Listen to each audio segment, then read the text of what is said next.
Hi, I'm Laura, and welcome to Heartdriven Tarot for this month's new moon reading, new moon in Scorpio reading for November 1st, 2024. I'm recording this on Halloween, All Hallows Eve, is that what it's called? And squeezing this in because I've been visiting my daughter and squeezing this in before friend arrives and also before the trick-or-treaters arrive.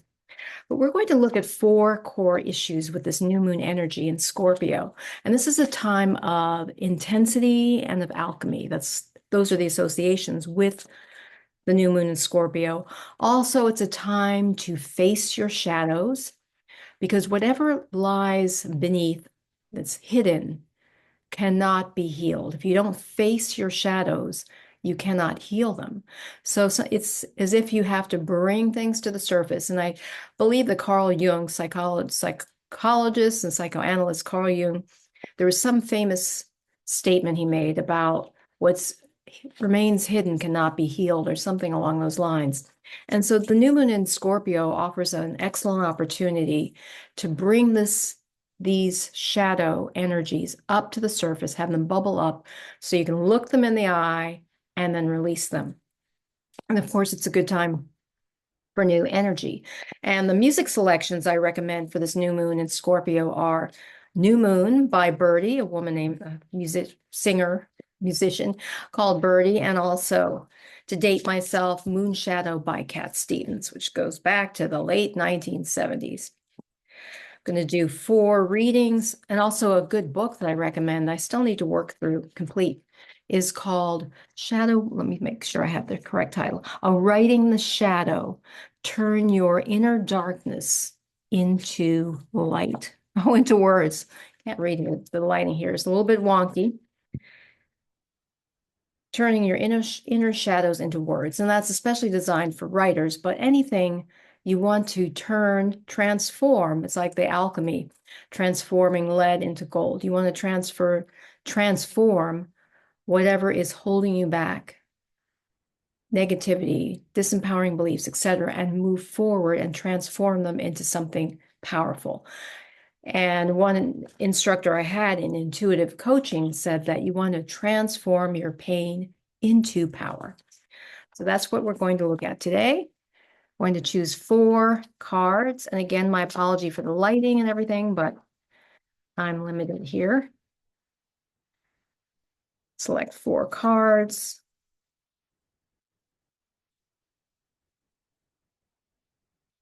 Say what new energy what area should you focus your new energy on? The Empress card. I'll show these all in a moment. That's a lovely card.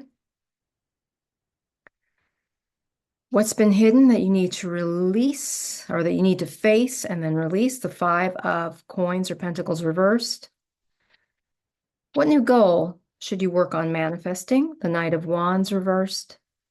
And a final message from the universe, the High Priestess. Let's look at each of these cards. Again, sorry for my bad hair day, my bad hair month, bad hair year. All right, the first card, the Empress, is where you should focus your new energy for this coming new moon in Scorpio.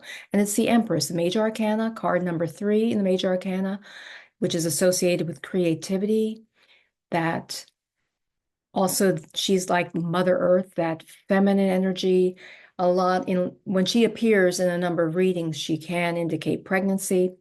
She can indicate that motherly, maternal energy, Mother Earth, etc. And so the area that I see where you need to focus your energy is into an area that allows you to be creative, that allows you to express your heart, your feelings, and maternal energies or feminine side, whether you're male or female. Each of us has a male and female side and energy. And also, she's got these beautiful flowers on her gown, at the bottom of her gown. So for me, this new moon indicates a time to nurture, to cultivate beauty, growth all around you, and see that waterfall that's flowing there, and to allow your emotions to flow. This is a great time to do that. this new moon in Scorpio, and also this time of transforming, going from, well, All Hallows Eve and Hallows Eve, I think it's called, that's what Halloween was created from or derived from. It's when the veil between the material realm and the spiritual realm is thin. And it's also November 1st is the Day of the Dead in Mexico, where people honor their ancestors. So we want to put that all into new energy to cultivate creativity, warmth, beauty, radiance. Now, what you need to release, so what's been hidden that you need to face and release, we've got the Five of Coins or Pentacles. Typically, when upright, the Five of Coins and Pentacles represents a situation in which individuals are feeling impoverished. They're in a state of poverty. You see these two beggars, they're trudging along in the snow. You can imagine how cold they feel. Their clothes are tattered, yet they don't acknowledge that church, which provides a sanctuary where they could seek out warmth. That light is coming from them. They just need to turn around to see it. Given that this is reversed, it's suggesting to me that what you need to face is that you've had some negative beliefs, perhaps about abundance, about opportunities, and this has been holding you back. And so you need to head it face on, look at what poverty beliefs do I have, what areas, what mindset do you have that has limited you? And really take a close look at that, because once you look at it directly in the face, you can say, okay, I need to move out of this. I need to release it. That's what Spirit is suggesting. Now, the next one is, I apologize for this lighting. What new goal do you need to set into motion? I'm having trouble seeing. What new goal do you need to set into motion? The Knight of Wands reverse. Now, when the Knight of Wands is upright, it suggests an individual situation of a lot of passion and power, that fire energy, that it's like that Great Balls of Fire song comes to mind. We see this young man and he's elevated, kind of jumping up on his horse. The horse is up, elevated. And so we get that sense of that passion and drive. And what this suggests to me is that perhaps this area has been blocked, and that's where you need to focus. There's been something that's been holding you back from moving forward in that area of passion and power.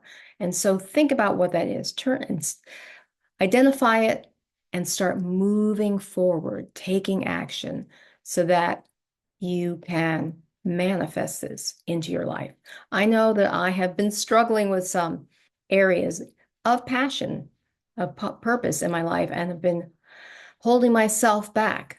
And so now, this new moon, this is a time to move into action and to move to set things aright, and so that you can actually move forward. And then the last card is the final message from the universe to you in this new moon in Scorpio. And it's the two major arcana, the second card, the High Priestess reverse. Now, the High Priestess is one of my favorite cards in the major arcana because she's that almost like sultry. She's almost like a Mona Lisa. You don't know quite what she's thinking, but you do realize that she has a lot of depth to her, a lot of knowledge, but she's got that poker face. Now, given that this is reversed, suggesting to me once again that somehow you've been holding yourself back.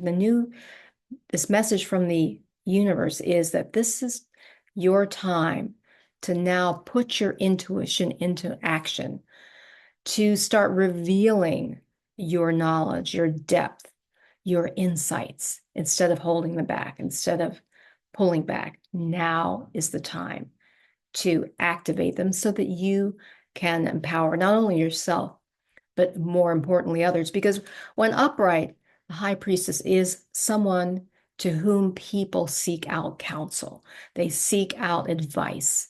And she is a wealth of advice. She's got that spiritual connection, the scroll there of the sacred text.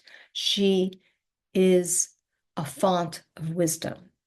But given that's reversed, it's been blocked in a certain way, to a certain extent. So now is the time your message is from the universe is that this final message is that get into action, acknowledge your font of wisdom, acknowledge yourself, and then you will be empowered to help not only yourself, but others. I hope this reading has been helpful for you. If you've not already subscribed, please hit the subscribe button. And until next time, remember, illumine your mind, inspire your life with Heart-Driven Tarot.